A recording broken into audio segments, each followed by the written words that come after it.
entiendo que están viendo la diapositiva. Dice fundamentos del marxismo, la política en el pensamiento marxista. Bueno, al principio de la materia, si se acuerdan, hemos visto varias definiciones de la filosofía. A ver, voy a corregir esto. Ahí está, creo mejor, aunque creo que está muy pequeño. Voy a poner un poco más grande.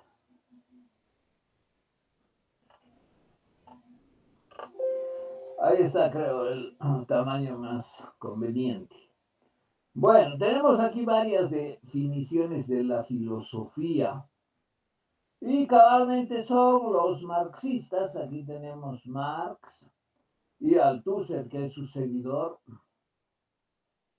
quienes tienen una visión diferente a la del resto de los filósofos.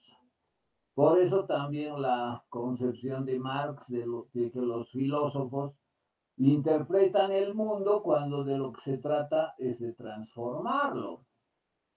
Es decir, para Marx no habría como valiosa una ocupación solo teórica. Si se hace teoría, si se desarrolla teoría, esa teoría debe estar relacionada con la práctica. Y eso también lo hemos visto. Por eso la expresión de Althusser aquí, ¿no? Señalada. La filosofía es fundamentalmente política, fíjense. Esto es muy significativo, ¿no? O sea, no debería haber una ocupación solamente teórica, solamente teorética, es decir, una deambulatoria, es decir, ir de un concepto a otro, pasear el intelecto de un contenido a otro, sin que haya un correlato práctico, sin que haya un correlato político. Y hay mucho en la historia de la filosofía de simplemente esa ambulatoria teorética, es decir, ese pasearse por los conceptos como si uno estuviera en el topos uranos de Platón, y bueno, especular sobre esos conceptos, desarrollar puntos de vista, conceptos, definiciones, relaciones y, y a veces hasta sistemas. Eso no tendría valor para Althusser. El valor de la filosofía es que sirve para la acción. Se convierte en un arma para la transformación. Althusser tiene un artículo que es también un libro, es decir, el libro tiene el nombre del primer artículo que se llama La filosofía como arma de la revolución. Y por eso es que Althusser piensa que el sentido revolucionario, efectivo, práctico y político de la filosofía se da como enfrentamiento contra la ideología en defensa y en sustento de la verdad, que es el conocimiento científico referido a la sociedad, a la historia, a la economía y claro también a la acción política.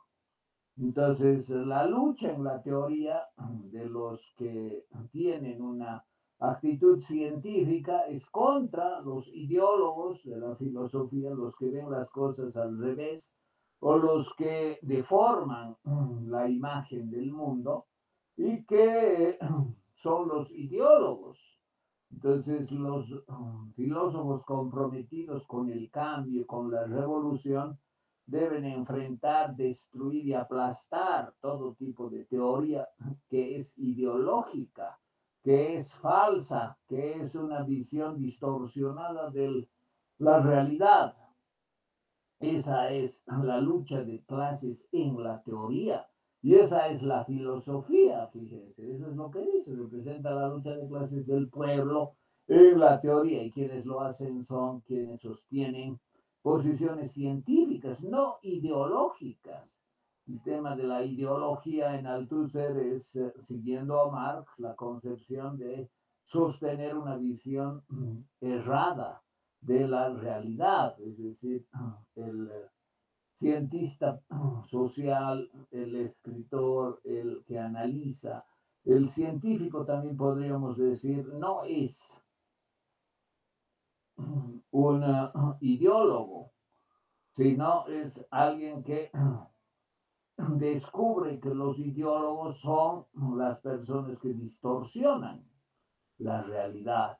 Y ese es también el sentido de interpretar equivocadamente, teóricamente, para mantener el statu quo, la realidad. Y eso está tipificada, esa situación está tipificada en la 11ª tesis de Feuerbach, escrita por Marx, que señala lo que está escrito aquí.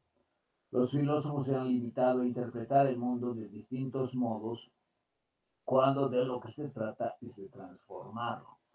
Entonces vean, frente a otras definiciones que las hemos visto al principio, por ejemplo, de Platón, de Kant, de Wundt, de Bauch, las definiciones de la filosofía de Marx y sus seguidores hacen referencia a algo que supone no solo teoría, no solo una actitud teorética, no solo elaborar sistemas e ideas, sino llegar a la acción, llegar a la práctica. Es más, como ven en esta diapositiva, la praxis es el criterio de verdad. ¿Qué significa el criterio de verdad? Es un problema nociológico, ¿no? De la nociología, tal vez ustedes lo hayan visto en nociología. Yo digo, digamos, esto es azul. Y otro dice, no, esto es verde. Ahora, ¿quién? Un tercero, ¿de cómo va a saber quién está equivocado y quién está en lo cierto? Para eso debe tener un criterio para establecer, según tal criterio, fulano está errado y sutano está en lo cierto. Entonces, ese es el problema del criterio de la verdad, que no es tan sencillo, fíjense, porque yo digo esto es azul y puede haber un grupo, mis epígonos, que repiten, sí, es azul, qué bien que lo haya diferenciado, que lo haya caracterizado como azul. Y el otro interlocutor con quien hablo, también puede tener epígonos que dicen, sí, qué bien, esto es verde y ha caracterizado correctamente. ¿Por qué? Porque puede ser que mis epígonos vean el mismo objeto como yo lo veo. Y los epígonos del interlocutor que dice esto es verde también pueden ver el objeto que él señala como verde. Entonces, que haya otras opiniones no resuelve el problema, simplemente aumenta los que se adhieren a una visión, simplemente aumenta quienes se adhieren a una proposición o a otra. Entonces, el criterio de tener más opiniones no resuelve el problema del criterio de verdad. Ese es el problema de criterio de verdad, que es un problema nociológico y que consiste en establecer con qué criterio yo voy a establecer que una proposición es verdadera o falsa en contraposición a otras proposiciones que dicen lo contrario, porque el que dice esto es verde está diciendo implícitamente esto no es azul. Y el que dice esto es azul está diciendo implícitamente esto no es verde. Entonces no se puede unir, no se puede decir, sí, la mitad es azul y la mitad verde. No, este es un ejemplo de posiciones contrarias que no son conciliables.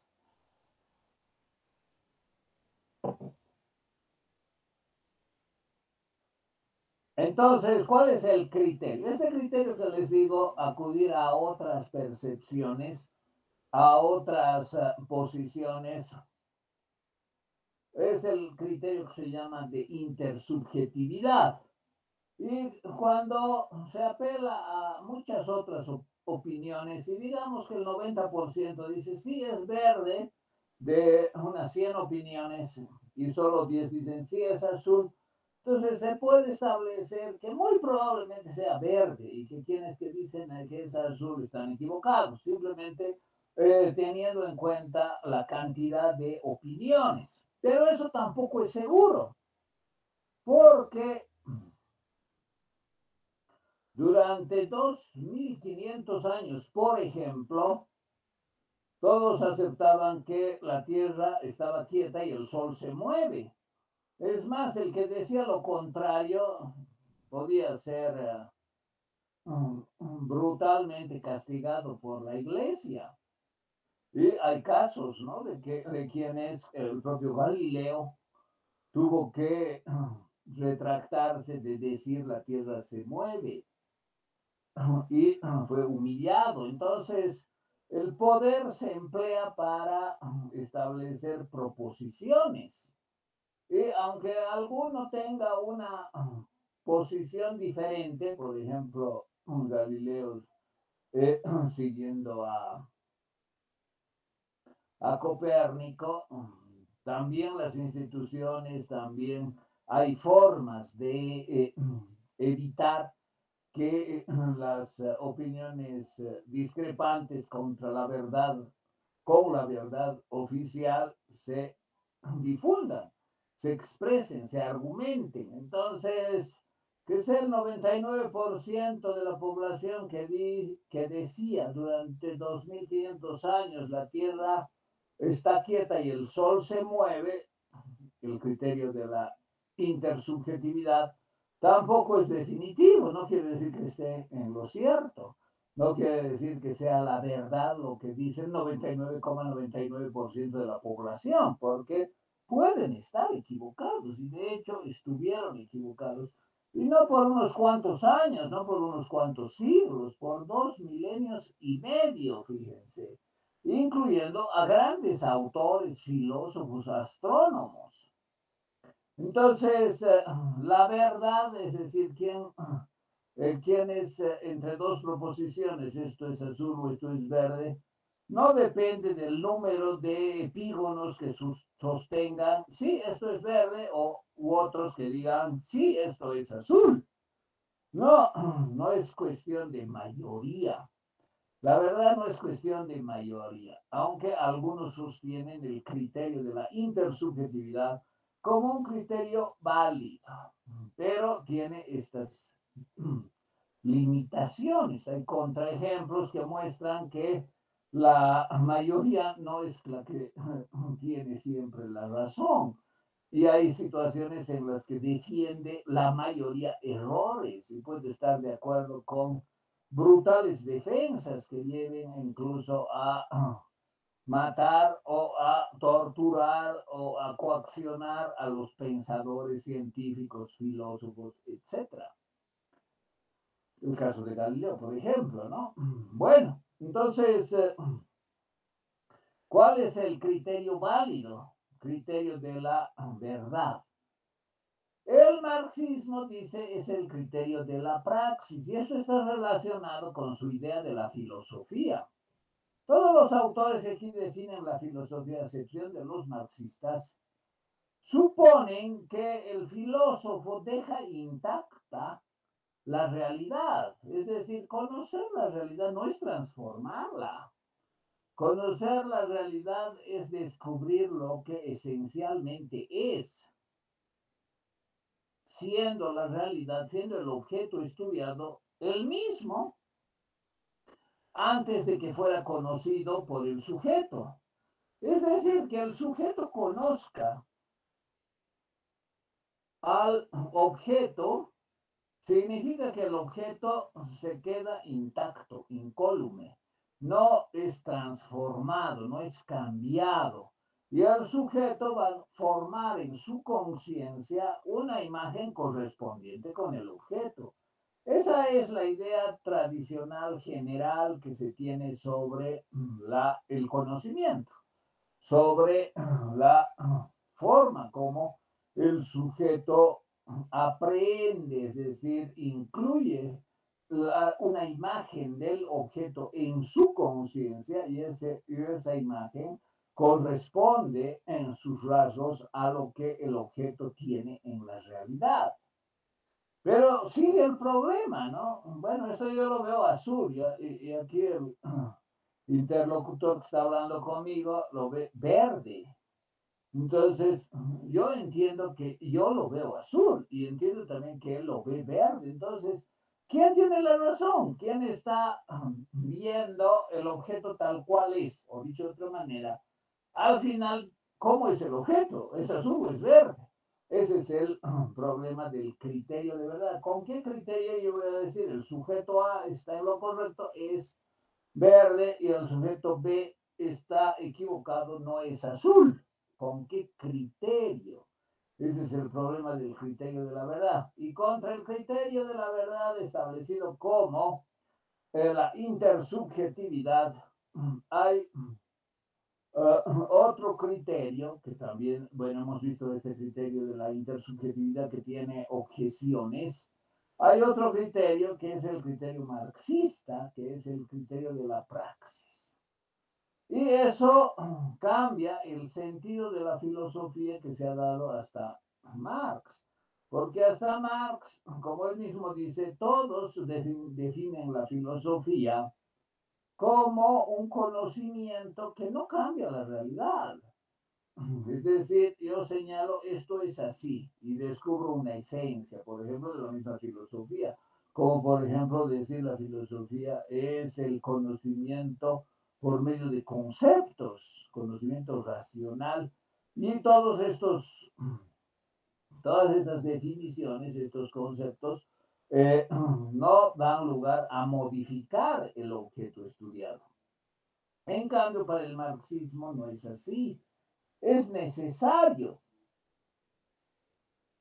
modificar el objeto estudiado para saber que lo que conozco de él es correcto. Si alguien dice esto es azul y esto es verde, para tener un criterio que permite establecer que A o B está en lo cierto y el otro está equivocado, es decir, esto es verde, por ejemplo, y decir esto es azul es falso, es decir, quien dice esto es verde está enunciando un juicio verdadero, y quien dice esto es azul enuncia un juicio falso, para diferenciar y saber quiénes se equivocan y quiénes están en lo cierto, representando en su conciencia imágenes con rasgos que corresponden a la realidad. Es necesaria la acción. Y eso está relacionado también con lo que vimos el otro día sobre la práctica teórica. Bueno, ¿en qué consiste el criterio de la praxis? Que es el criterio marxista. Si yo veo algo de una determinada manera, puede ser que lo vea así. Fíjense, este objeto en mi conciencia lo veo así. No basta que yo diga esto es pentagonal, cuando en realidad es cuadrangular. ¿Por qué? Porque lo estoy viendo pentagonal, estoy viendo que tiene una forma de pentágono, cuando en realidad tiene una forma eh, cuadrangular. Bueno, puede ser también que yo u otro sujeto vea el mismo objeto como si fuese circular y diga esto es circular, porque lo veo así, cuando en realidad es cuadrangular.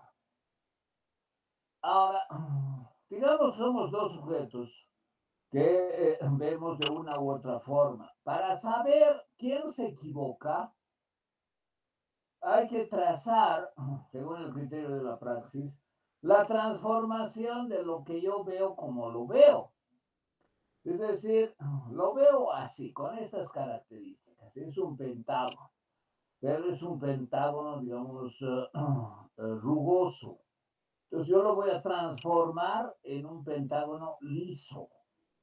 Entonces obro sobre la realidad a partir de la imagen que tengo en mi conciencia de lo que sería el objeto que estoy estudiando. Entonces el objeto estudiado tal cual es visto por mí, planifico cómo lo voy a transformar según cualquier criterio, ¿no? Es decir, según cualquier conjunto de, eh, digamos, programas. Tengo un programa para transformar este objeto que es así en este objeto que sería asá.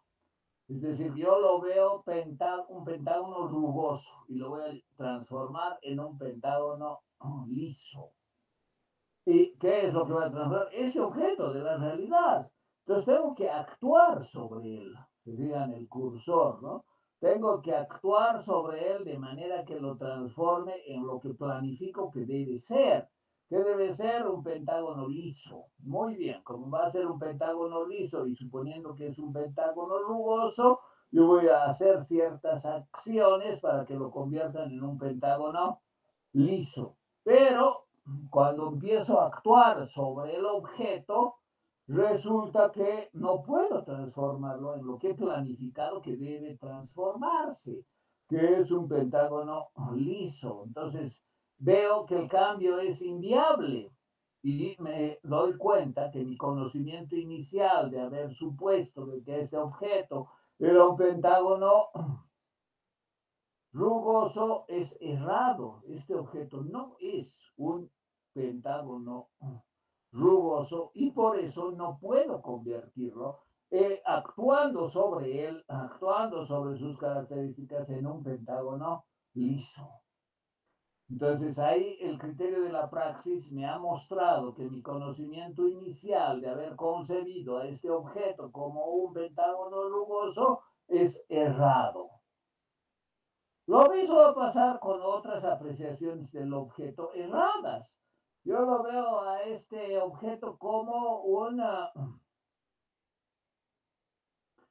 círculo rugoso, un círculo estriado, si quieren, ¿no?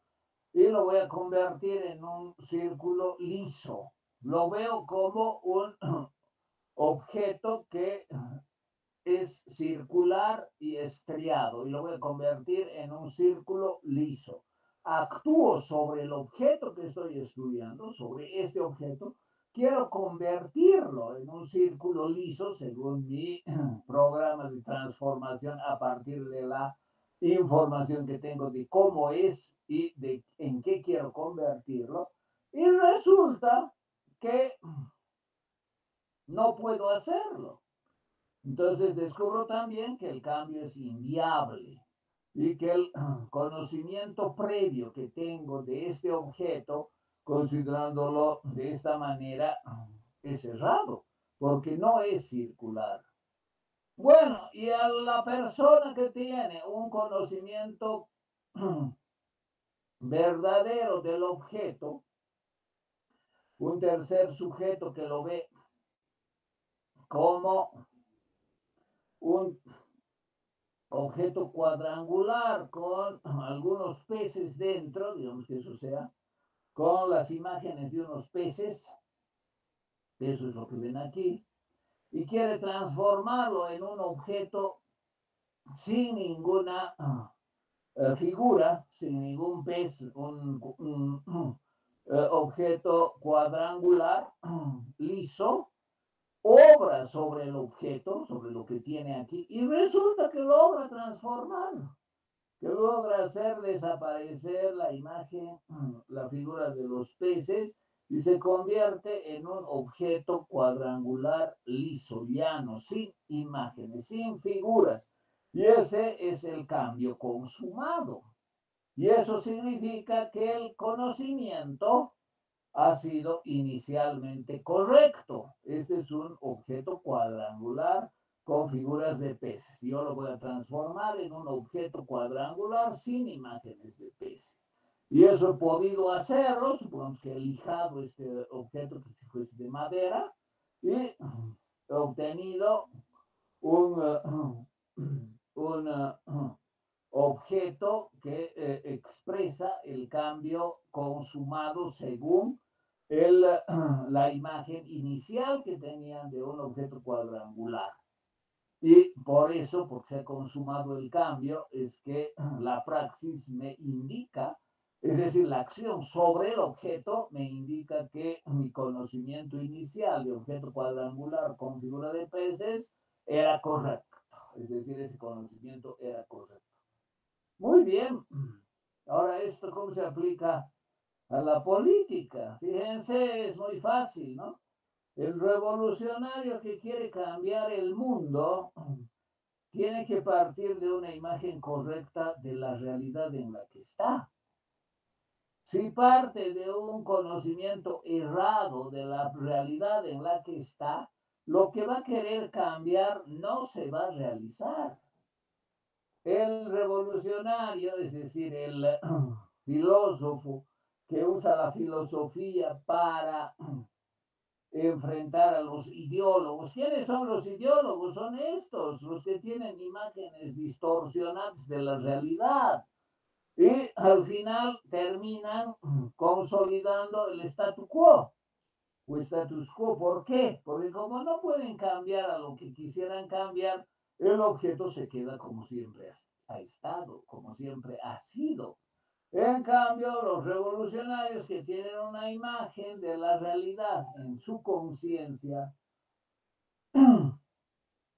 de tal cual corresponde a la realidad, pueden a partir de esa imagen cambiar la realidad porque planifican, tienen un programa político que es científico, no es ideológico y que obrando sobre la realidad pueden transformarla.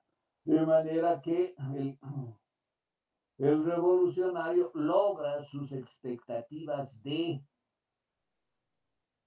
cambio de la realidad gracias al criterio de la praxis, es decir, actuando sobre la realidad la transforma según su programa, según sus conceptos, según sus ideas. Esto tiene que cambiar a esto, el capitalismo tiene que cambiar al socialismo, los burgueses tienen que desaparecer, la clase obrera tiene que auparse en el poder.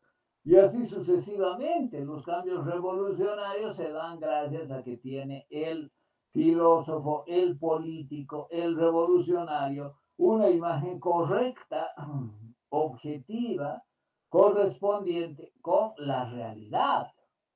Y eso da lugar a que pueda cambiarla según sus propias convicciones, según sus propias ideas. Y ese es el trabajo filosófico y político. Ese es el trabajo de los filósofos que se enfrentan contra los ideólogos en la teoría. Esa es la realización de la filosofía como política. Y ese es el criterio de la praxis. Entonces, ¿quién tiene la razón? Obviamente el que puede transformar la realidad. Porque los otros que no han podido transformarla tenían imágenes no correspondientes con la realidad. Y querer transformar la realidad partiendo de un diagnóstico, por decir así, errado, por no saber leer cómo es la realidad, es pues imposible que a partir de una lectura errada de la realidad yo quiera transformarla según cierto programa. Pues no importa qué programa tenga aquí como parte de un conocimiento errado de la realidad, nunca voy a poder transformarla hacia lo que creo que podría transformarse. Simplemente podría transformarla simplemente porque parto de una imagen errada.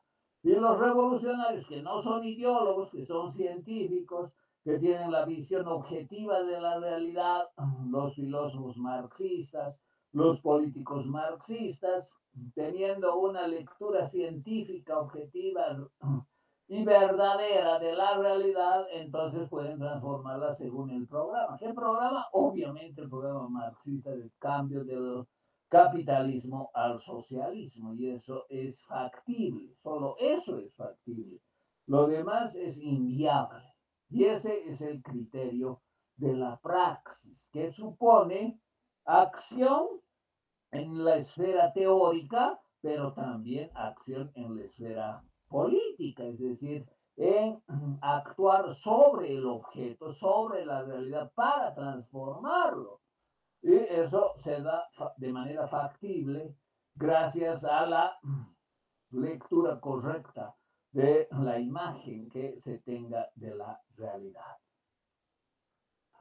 Bueno, no sé si alguien tiene alguna pregunta hasta aquí. Espero que haya sido claro el tema del criterio de la praxis en el marxismo, que también Althusser reivindica como un criterio correcto para el desarrollo de la teoría y de la política. Si tienen alguna pregunta, algún comentario, adelante, por favor. Sí. Doctor, Sí, doctor, ojalá buenas tardes. que se Una entienda, porque consulta. a veces no se entiende lo que hablas, Anatoly, por tu audio. Adelante, por favor. Mi consulta, doctor, es la siguiente. Recientemente el gobierno ha comunicado que va a realizar un cambio en la ley educativa mediante el cual se le va a instruir a los niños, se les va a formar en lo que es violencia contra la mujer y la lucha contra el machismo. La pregunta en sí es, partiendo del hecho de que nosotros somos seres humanos que tenemos una sexualidad determinada por la biología, que asumimos, digámoslo así, como un hecho empírico, biológico. ¿Cómo podemos interpretar esta acción de un gobierno o esta acción del poder a través de la educación para transformar la percepción de la realidad de las futuras generaciones? Bueno, está bien tu pregunta. Ahora, lo que tú planteas es una política educativa que va a realizar el gobierno. Bueno, esa política educativa quiere conseguir un cambio. Estoy marcando con el cursor, ¿no? ¿Cuál es el cambio que quiere lograr esa política educativa? Que esos niños cuando crezcan no sean violadores, no sean agresivos con sus parejas, tengan una relación de respeto a sus parejas, etcétera. Ahora, ¿eso se logrará?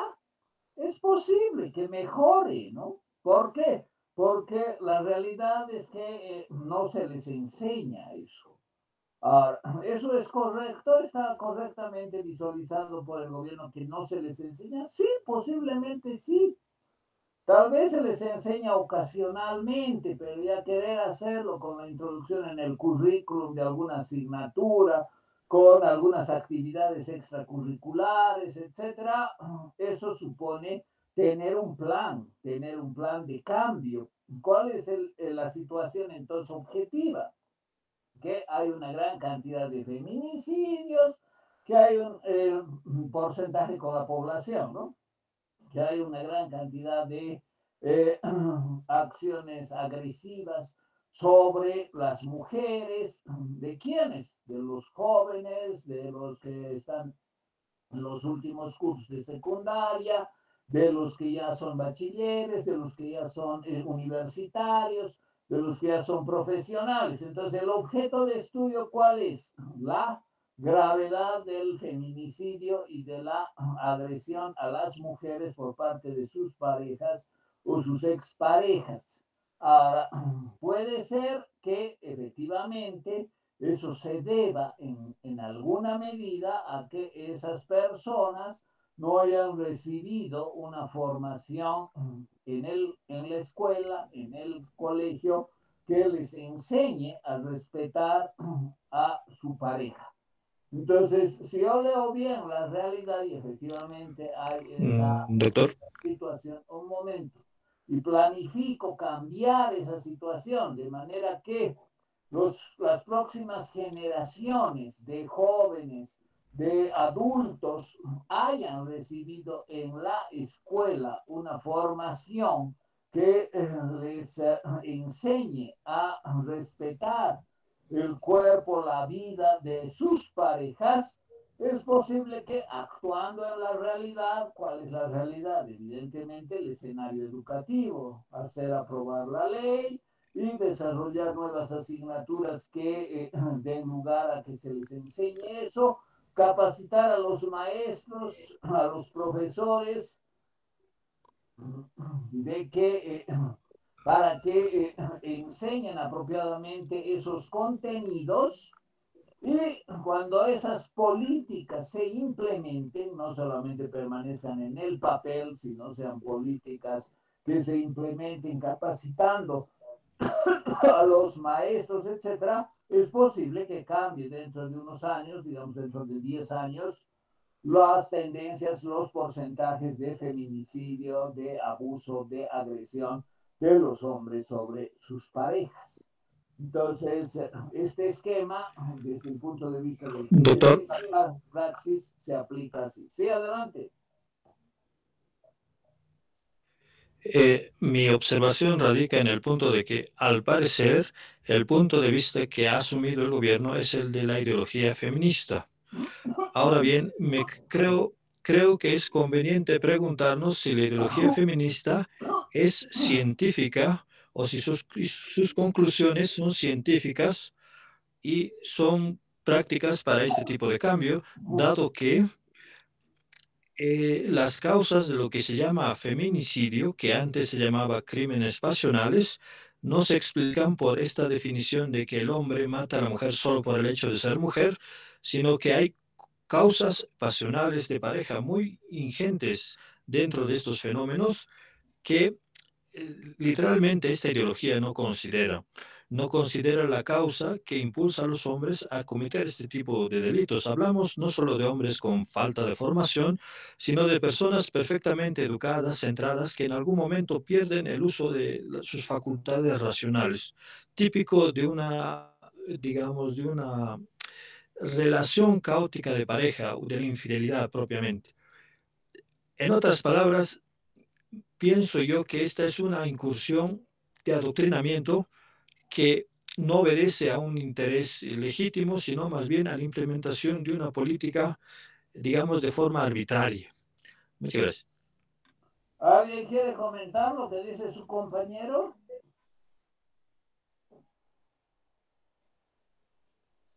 ¿Qué dicen las mujeres? Nerea, ¿qué dice Estefanía? Doctor, yo colaboré con que primero hay que saber qué es feminismo. Hay el feminismo radical, el que conocemos, y es el feminismo anarquista, y también hay el feminismo científico, el cual tiene más bases, como dice, científicos, o sea, más bases de estadísticas, y no tanto en el sentido si hay machismo o no hay machismo, sino en el sentido de cómo es la vida de una mujer. Y ese sería lo primero que hay que descubrir para saber si es que están tomando una idea radical feminista y cuál idea radical feminista. Sería lo que yo apoyaría eso. Gracias, Estefanía, muy pertinente tu opinión. ¿Alguien más quiere opinar? Sí, doctor. Que adelante, Lautaro. Comparto el criterio de la compañera Estefanía porque creo que el tema entra a una relación, ¿no? De análisis, criterio científico, sociológico, ¿no? ¿Ya? Y que obviamente más allá de que puede ser o no puede ser anarquista, las posiciones que se pueden tomar en algunos sectores, también son hechos y actitudes políticas que puede ser que sea el beneficio, ¿no? Por la posición que mantienen, ya el beneficio de reivindicación política que pueden tener en algún momento. Pero porque creo que eh, de todo el proceso social que ha ido pasando la humanidad, ¿no? ¿Ya? Es que a los últimos tiempos se habla de una cosa que se maneja un concepto que es muy, muy importante, ¿no? La equidad, ¿ya? Y en este concepto también podemos revisar y tal vez tener una lectura más científica para poder poder tomar quizás una posición mucho más concreta. Gracias. Gracias, Lautaro. Fíjense, para caracterizar una posición como ideológica o científica, hay que fijarse el objeto. El objeto de estudio aquí, ¿cuál es? Es la cantidad de mujeres maltratadas, agredidas, torturadas y asesinadas por sus parejas o por sus exparejas. Y eso está caracterizado de manera muy clara, incluso legalmente, como feminicidio. El feminicidio es la muerte de una mujer que tiene por responsable, por autor, a quien fue antes su pareja o era su pareja el momento que fue asesinada. Entonces, queda claro que eso no es ideológico. Eso, como dice Estefanía, es un hecho. ¿Y qué es un hecho? Es algo que nadie puede objetar, que existe y que yo debo tener una lectura en mi conciencia objetiva con lo que es. ¿Hay eso en Bolivia? Claro que hay. ¿Cómo se llama? Si quieren llamar de otra manera, ya está bien, no importa, se puede llamar de otra manera. A mí el nombre de feminicidio me parece bien. Y está caracterizado y está conceptualizado con la responsabilidad penal del criminal, del asesino, que es una persona que tuvo una relación de pareja o tiene una relación de pareja con la víctima. Entonces, esa es la caracterización del concepto, la definición del concepto que tiene connotaciones jurídicas, penales. Y esa es una realidad. Entonces, negarse a esa realidad es distorsionar con imágenes que no corresponden para tener una política que evite o que disminuya con cierta significación, ¿no? Que disminuya a la mitad, digamos, en un año el número de feminicidios en Bolivia. Para eso hay que tener en cuenta porcentajes, estadísticas, población, etcétera. Antes había esto, sí, sin duda ha habido, siempre ha habido, ¿no?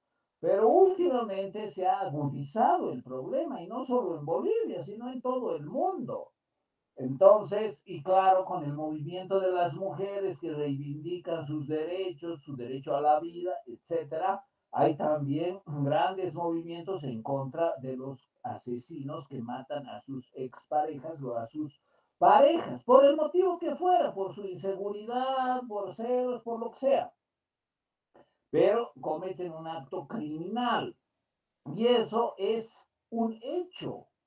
Entonces, los hechos hay que diferenciarlos de esas interpretaciones sesgadas. ¿Cuáles son los hechos? Ya que este año 2021, digamos el año pasado, hubo tantos feminicidios en Bolivia, que representan tal porcentaje de la población en esa edad, porque, bueno, esto no es para la población desde que son bebés, ¿no? Tampoco que llegan a la cuarta edad después de los 80 años, es un rango de edad. Entonces, como ha dicho Estefanía, son datos que corresponden a la elaboración y a la sistematización estadística. Ahora, ¿qué pasaba hace 40 años o 50 años en Bolivia, en los años 70? ¿Había esto? Sí, alguien que investigue puede ir a, puede generar esas estadísticas y con el nombre que sea establecer con relación a la población del mismo rango de edad de las mujeres víctimas, aunque no haya existido el nombre de feminicidio, ¿cuántas fueron víctimas en Bolivia en un año? Digamos, hace 50 años, en 1971. Entonces, hace 50 años, respecto del 21, porcentualmente, ¿cuánto ha aumentado?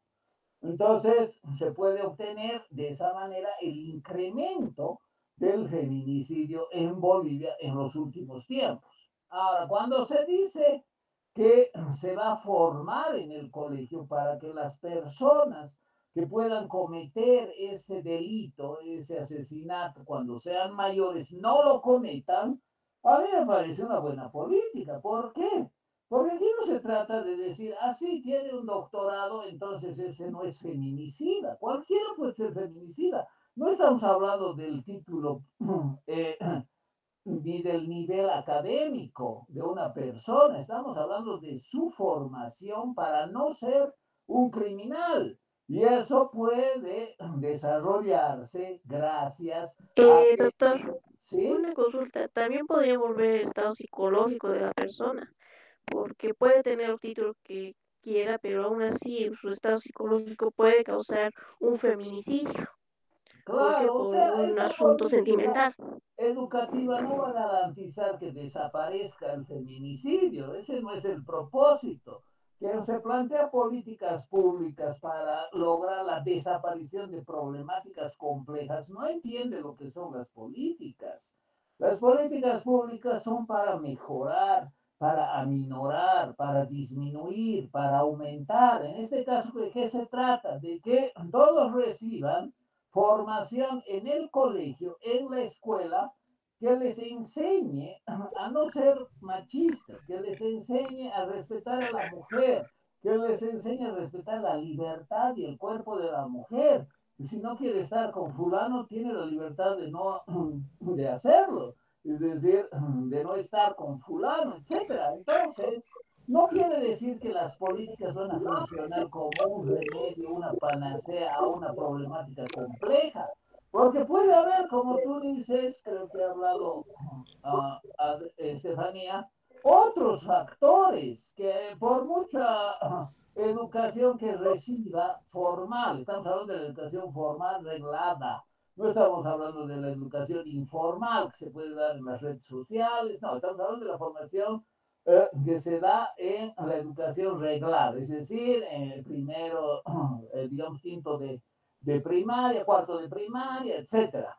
Si después de haber recibido esa formación, digamos con una asignatura que se titule lo que sea, ¿no? Ética de la vida social, puede ser algo así, y que le enseñen una y otra vez en el colegio, en la escuela, al Doctor, niño a respetar, eso no significa que no va a ser un feminicida, pero esa política se traza para que de 100 casos se disminuya y que no haya los 100 casos que hubiesen habido sin esa política educativa. ¿Cuánto influirá después de 10 años? No sabemos. Tal vez mucho, tal vez poco. Eso habrá que medir y evaluar. Se ha influido disminuyendo mucho, es decir, realmente desde el año 21, en que había, digamos, un 30% de feminicidios en un rango de edad y en situaciones de tensión en la pareja, disminuye a, digamos, 20, eso es muy exitoso el logro de esa política y habrá que mejorarla y habrá que seguir impartiéndola después de 10 años. Esa es la evaluación de las políticas y es así como se las implementa con una visión objetiva del problema, que puede ser complejo, con una planificación realista de políticas que buscarían cambiar la situación con su implementación, que ha de ser exitosa y correcta, y con su evaluación, que termina señalando en tanto ha ayudado a modificar la doctor, situación. ¿Sí? ¿Quién quiere hablar? el punto es que esta, este problema, que es objetivo, social, se pretende abordar desde un punto de vista teórico con el fin de lograr lo que se considera como la igualdad entre hombres y mujeres. Ahora bien, No, esta no, igualdad espera, no, no es implica eso, es la la afirmación búsqueda de de que, disminuir el feminicidio, de disminuir el feminicidio, así yo lo entiendo. obviamente, ese es el problema, No, esa es la pero si leemos la política. propuesta A feminista ver, sobre, diferencia bien y ten precisión en lo que dices, porque de esto hemos hablado. Hemos hablado que es una política pública. Aquí no hay ideología, aquí hay una situación fáctica. Hay tal Evidentemente, feminicidio y eso va a disminuir con esta política. Ojalá que estén en lo cierto. Entonces, no se trata, ahora sí en los documentos la- aparecen argumentaciones totalmente eh, inadecuadas de decir, es decir, de querer justificar algo con ideología, en ese caso tienes razón. Pero si vemos la situación desde el punto de vista de los hechos, y eso es lo que estoy explicando ya desde hace bastante tiempo, ¿cuáles son los hechos? Los feminicidios existen. Si no te gusta el nombre, llámalos como quieras. ¿De qué se trata? Del crimen de la novia, de la exnovia, de la esposa, de la pareja. ¿De parte de quién? Del hombre. ¿Quién es la víctima? Víctima, la mujer. Eso es objetivo, es real y eso te está estadísticamente trabajado. Tal vez no muy bien, tal vez tiene deficiencias, pero se puede trabajar mejor. Y esos son los hechos. Lo demás que aparece y que puede aparecer, evidentemente no. evidentemente, esos hechos existen y son objetivos. Sí, continúa. Hola. Sí, continúa, Anatoly. Y la cuestión es el, el contenido que se le va a enseñar a los niños para, digamos, sopesar este problema social. Y es precisamente este contenido el que personalmente me preocupa. El hecho de que A ver, se un proponga, momentito, ¿tú se conoces cuál plantea, es este de hecho, contenido? ¿Sabes cuál es? Porque lo estás criticando a priori. Puedes estar en desacuerdo, pero ¿cuál es ese contenido? Porque por lo que has indicado, recién se está realizando esto. Recién se va a reformar el currículum, recién se van a hacer los sílabos de las materias para enseñar a que los niños, cuando sean grandes, respeten a las mujeres. Pues, ¿cómo vas a criticar a priori si no sabes cuál es el contenido? Espera que se formule. Tal vez tengas como profesional de educación sugerencias valiosas que hacer. Muy bien, las publicas y señalas estos errores tiene el sílabus para enseñar a los niños a no ser asesinos cuando crezcan. Pero ahora hay estos Y contenidos, doctor, ¿sí? también hay que tomar algo en cuenta. Todos están enfrentándose a los hombres o los niños, pero tampoco las mujeres somos inocentes. Podemos matar a otra mujer, como también puede matar a un hombre. Entonces, en sí no es solamente los hombres acusados, también las mujeres podemos llegar a matar. Correcto, está muy bien. Ahora hay que diferenciar lo que va a ser, lo que decía Anatoly, ¿no? El currículum tiene que estar bien hecho, claro, y que esté bien hecho no es solo dirigido a los niños, también a las niñas, al respeto mutuo, ya está bien, perfecto. Pero, ¿cuántos crímenes de mujeres a hombres que han sido sus parejas existen? Esa es pues una diferencia enorme. Será el 1%. Por cada 99 crímenes de hombres contra mujeres, habrá uno de una mujer contra su expareja o su pareja, que es un varón o tal vez otra mujer. Además, eso está conceptualizado. Hay movimientos para defender a las mujeres que matan a sus parejas. No, hay evidentemente una problemática fáctica que hay que priorizar. Hacer políticas públicas no implica tomar los casos extraordinarios, mínimos, que son el 1%. Las políticas públicas, como he indicado, se realizan, y eso es parte de la ciencia política y de la filosofía política también, con base en las problemáticas recurrentes, lo que afecta realmente. ¿Qué es lo que afecta? ¿Es matar a niños? Hay pues infanticidio, claro que hay infanticidio, pero está porcentualmente a la par del feminicidio. No. ¿Hay mujeres que matan a sus parejas varones? Sí, pero eso es pues mínimo, insignificante frente a las estadísticas. La elaboración de políticas no tiene que basarse en casos, no es casuística, es estadística y eso significa encontrar soluciones. Ahora, cuando formulen un currículum las autoridades del Ministerio de Educación y digan, el profesor de cuarto básico va a enseñar esto, tal vez Anatoly pueda decir, no estoy de acuerdo, está mal, debería enseñarse esto también, debería enseñarse a las mujeres también. Bien, eso es el proceso de corrección de las políticas. Si el gobierno está empecinado en imponer una política que sea, hay que enseñar esto definitivamente, eso es criticable. Las políticas siempre deben ser flexibles, en el sentido en el que los mismos actores puedan mejorarlas, puedan implementarlas y puedan dar lugar a que sus propósitos, en este caso disminuir el feminicidio, sea efectivamente logrado. Ahora puede ser que se logre muy bien, que el currículum sea una maravilla y que los profesores lo implementen, porque ese es otro tema, ¿no? Tal vez los profesores se van a reír en el papel y simplemente van a hacer lo que siempre han hecho, es decir, ni una palabra sobre el respeto a la vida en la relación de pareja. Puede ser. Entonces, no es solamente la formulación, también hay que ver la implementación de la política y la acción de los actores principales involucrados en su implementación, en este caso los profesores, y también los medios para obligarles a que enseñen, pero que enseñen además convencidos de que hay que hacerlo, porque claro, hay la tendencia del profesor a hacer lo que siempre ha hecho.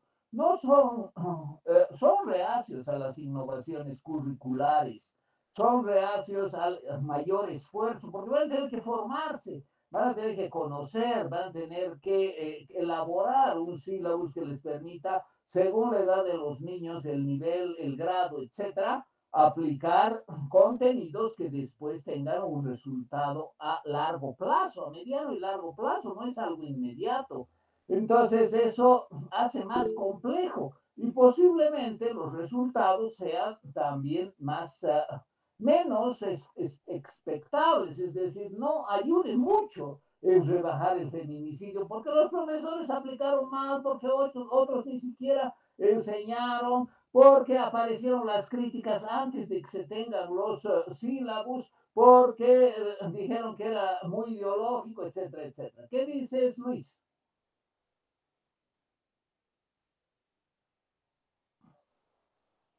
Luis Tarqui, tienes la Sí, palabra. sí, sí. Ah, doctor, buenas tardes, compañeros, buenas tardes. Bueno, tal vez un poquito comentarles, ¿no? Yo soy psicólogo y sí trabajo en colegios. Y alguna vez un director sí lo que me pidió era precisamente eso, trabajar con los niños, con sus familias y sí más que todo, am, ese concepto sobre lo que es el machismo, etcétera, etcétera, con tal de que un poquito en el colegio se pueda manejar y bajar esos índices, ¿no? Tratar de que los niños sean formados o sean criados desde otra perspectiva. La situación es muy compleja porque eso no es tan sencillo. A veces el director mismo tiene programas, tiene cuestiones que se puede aplicar, pero si no hay un profesional en colegios, escuelas, intentando hacer ese trabajo, es casi imposible porque un profesor no está capacitado. Ellos sirven sí, para dar clases, pero hasta ahí se queda su función y más de eso no pueden realizar otro tipo de apoyo. Desde la misma carrera de psicología en la UNSA, lo que es ya en los últimos años, lo que se buscaba era precisamente eso, tratar un poquito de que el gobierno pueda facilitarnos ítems de trabajo, para así por lo menos cada colegio o cada escuela tenga un psicólogo o una psicóloga, intentando por lo menos desde ese lado tratar de combatir toda esta problemática que ustedes estaban comentando. Porque sí se ha visto también que por más que se saquen leyes o normas políticas, qué sé yo, o trate de hacerse algo desde ese lado, no es suficiente. Es una problemática muy seria, muy grave. Desde el punto de vista psicológico, tanto el feminismo como el machismo son extremos de pensamientos ah, que cada uno intenta defender lo que cree que es correcto. Entonces, si no se busca un equilibrio entre ambas cuestiones, es muy difícil trabajar esa temática. Mm, y eso, doctor, sí, así como un Muy comentario bien, solamente. muchas gracias, Luis. Muy interesante lo que dices. Yo personalmente creo que por muchas actividades que se realicen en la escuela, que sea en primaria o en secundaria, inclusive en la universidad, que es el tercer nivel, puede ayudar a mejorar, pero es muy fuerte la influencia familiar y del hogar. Un hogar con un padre que maltrata a su esposa, que maltrata a sus hijos, es un hogar donde fácilmente se va a apañar un joven maltratador también, donde se va a reproducir conductas que ha visto en su padre contra su madre. Entonces, tiene límites, sin duda, cualquier actividad que se realice en la escuela. No es algo que va a ser la panacea para los feminicidios. Va a permanecer, va a haber, pero ojalá ayude. Ahora, lo que tú dices me parece más inteligente.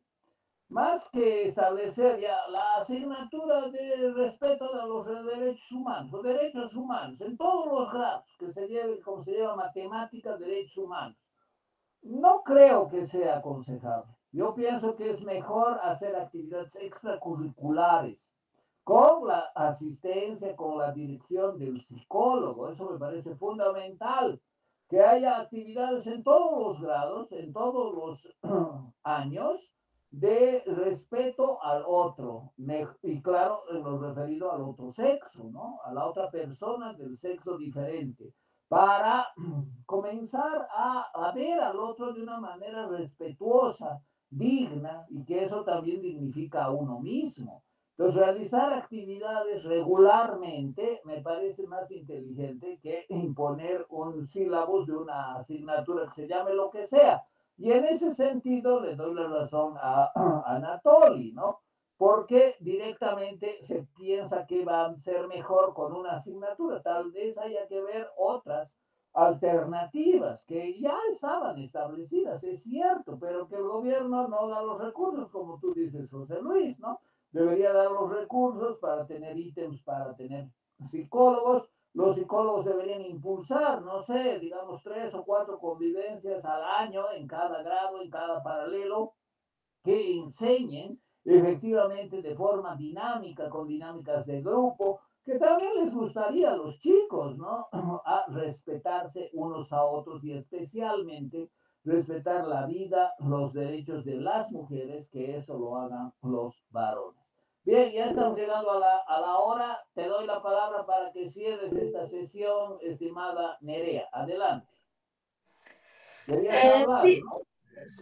yo solo quiero comentar que no estoy de acuerdo que sea una ideología, ¿no? El compañero planteó que es una ideología, no es una ideología, sino es una acción política, me parece, ¿no? Es una acción política que está plasmada a través de un proyecto, un programa que se va a implementar en el ámbito curricular o tal vez extracurricular. Yo creo que tendríamos que ver primero que salga el programa o el proyecto para poder, yo creo, hablar con más criterios sobre cómo está estructurado, porque creo que solamente son... Por el momento solo son especulaciones hasta que no salga el proyecto como tal, ¿no? Porque generalmente cuando se lanza una política pública se plasma en programas, ¿no? Como los miles de programas que existe aquí en Bolivia y estos programas están estructurados. Todos estos programas tienen una finalidad, tienen un contenido, tienen una metodología, tienen un procedimiento de cómo se tiene que desarrollar. Ahora, evidentemente, estos programas no se cumplen al 100% y hay falencias, pero yo también considero que el hecho de tomar una acción, me parece que eso quiere decir que el gobierno está asumiendo también la responsabilidad, ¿no? De este tema, de los hechos que se presentan en la actualidad, que lamentablemente son cada vez más crecientes, los datos van creciendo y está latente, entonces me parece una buena opción. Sin embargo, no podemos decir que está mal o que es perfecta, ¿no? Eso se irá analizando en el proceso. Ahora, estos tipos de programas tienen que ser, pues, como te decía, flexibles ¿no? Y tiene que estar evaluado en todo momento, desde el inicio, en el proceso y hasta el final. Tiene que haber una evaluación, incluso si necesita una reestructuración. Creo que es el problema del gobierno, básicamente, de los programas, que no hacen eso, ¿no? Tratan de implementar de manera lineal, tal como es el programa, y no ven las falencias que se pueden encontrar en el proceso. Esto yo le menciono porque yo he analizado varios programas, entre ellos el programa SASFI, el programa Yo sí puedo seguir, el programa Bono Juancito Pinto, etcétera, y no hacen esos análisis. El problema, pienso yo, del gobierno es que lo implementan de manera tan lineal hasta que concluye y recién tratan de ver las falencias y los errores, y no es así, ¿no? Los programas tienen que ser ajustados en el momento. Si hay un problema en el momento, entonces tienen que reajustar o incluso cambiar el programa para que tenga un significado. ¿No? Entonces, me parece que tal vez también esto lo podemos ver en el proceso. Si bien yo también, ya para concluir, pienso que no va a aportar al 100%, pero pienso que en algo va a aportar, o sea, va a generar conciencia en los niños, va a generar conciencia en el sentido de que ya van a tener otra perspectiva, ¿no? De perspectiva del género. Y eso me parece importante porque a veces está bien que critiquemos, pero hay que buscar alternativas. No solamente es la crítica, sino la solución. Entonces, pienso que es una solución que tiene que estar analizada y que también tiene que verse desde el punto multifactorial, porque es cierto, o sea, no es solamente un factor que incide en la violencia, sino es multifactorial, incluso en la que deriva en la muerte de las mujeres, ¿no? Lo que estamos comentando, el feminicidio, es multifactorial. Entonces pienso que deberían trabajar con las familias, desde las familias, los hijos. Ahora, si se ve un maltrato en la familia, los niños obviamente reciben ese maltrato y crecen con ese maltrato, pero no siempre es lineal, ¿no? Pero esa perspectiva hay que cambiar desde la educación. Creo que desde otro punto de vista no se puede cambiar esta perspectiva de la violencia, del maltrato, sino desde la educación, y me parece que es un intento de acción del gobierno. Muy bien, excelente tu análisis, Nerea. Yo lo suscribo plenamente. Muy sabias tus palabras, te felicito. Muchas gracias. Ojalá que lo del gobierno no sea demagogia, ¿no? Para decir, sí, estamos enfrentando el problema, no ponen ítems, no dan ningún avance y finalmente sale un programa muy restringido que no va a tener mayor efecto. Ojalá no sea esa la situación, que también se da y que es posible. Ojalá sea una actitud sincera, con responsabilidad institucional, para llevarla a cabo sin corrupción, porque eso también existe, y así va a ser más eficiente para los objetivos. Muchas gracias, ha sido una bonita sesión. Gracias por plantear el tema, Anatoly. Y la próxima clase tenemos ya otra exposición y la entrega de los trabajos. Buenas tardes, hasta luego.